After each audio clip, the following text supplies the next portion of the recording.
recap of the Bears' 19-13 loss to the Houston Texans on Sunday Night Football at NRG Stadium in Houston, Texas. I'm David Kaplan. It's brought to you by our great partners at the Chicagoland and Northwest Indiana Chevy dealers. They are the official truck partner of the Chicago Bears. And Felco, they are Chicago's home renewal experts. Go to forfelco.com.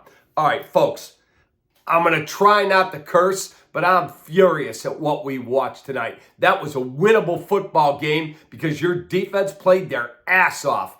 That joke of an offensive line, that's an embarrassment. You break camp, and that's the best you can put out there. And I can tell you right now, you can put Nate Davis out to pasture because he stinks. But everybody tonight, that whole five-man crew, they were awful. Darnell Wright, you did not have a good game. You were in your second year. You were the 10th overall pick. You did not have a good game. The interior, though, that's where I am terrified of what's going to happen to our young quarterback because he was under siege all freaking night long. Let's get into everything. I got a bunch of notes here because I am just beyond ticked off.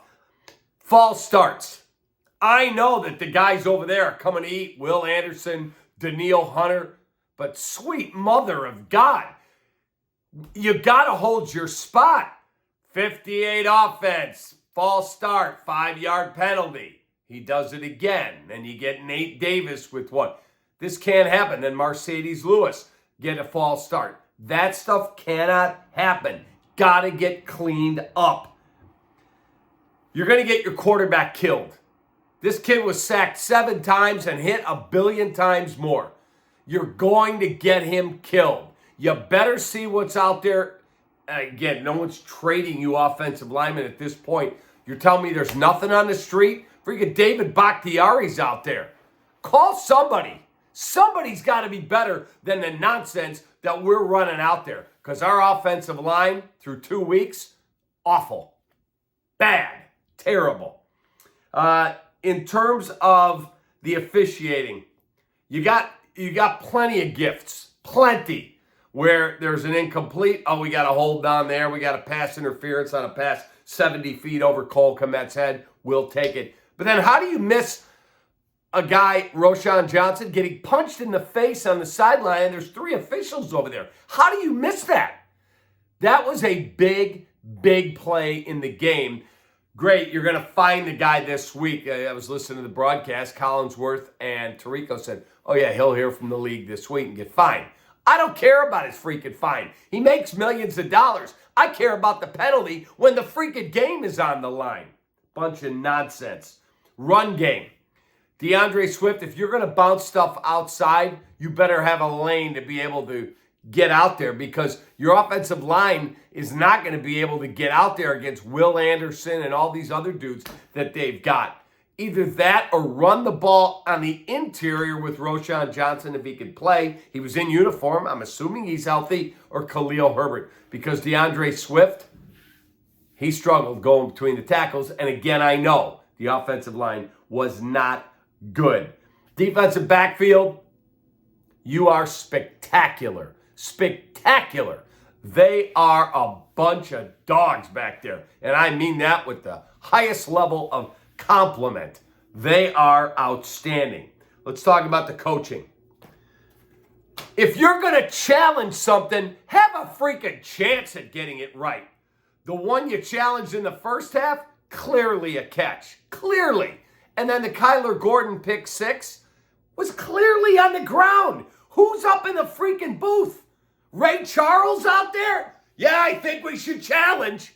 That was a horseshit pair of decisions. Horseshit. Whoever's in Eberflus's ear, that person needs to apologize to the team, and you get one more shot, or you should be on the freaking street. Horrible. Absolutely horrible.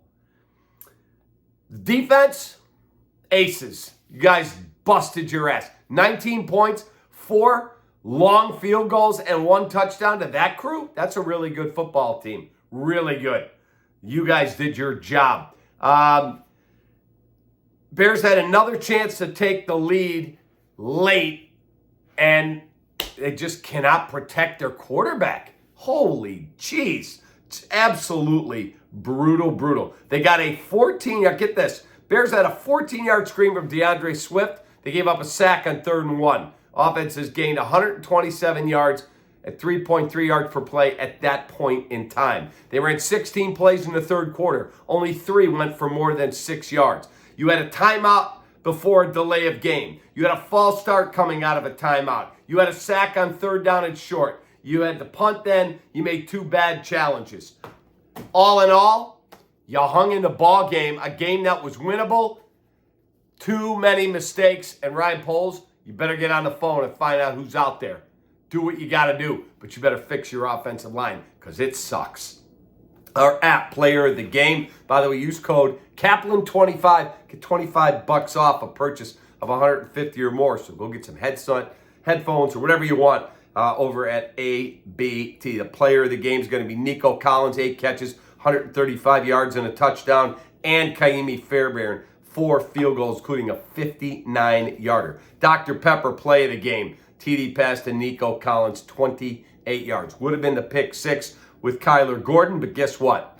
That one hit the ground. No doubt about it. Chevy Drive of the Game. Brought to you by Chicagoland and Northwest Indiana Chevy dealers. The Texans, 8 plays, 70 yards. Stroud to Nico Collins for the touchdown again. Caleb Williams, sacked 7 times, picked off twice, 23 of 37 for 174, and no touchdowns. He ran for 44. He was your leading receiver. You better fix your freaking offensive line because it is awful. We'll see you Tuesday for Felco Football Recap Live with Olin Kreutz and Tom Waddle.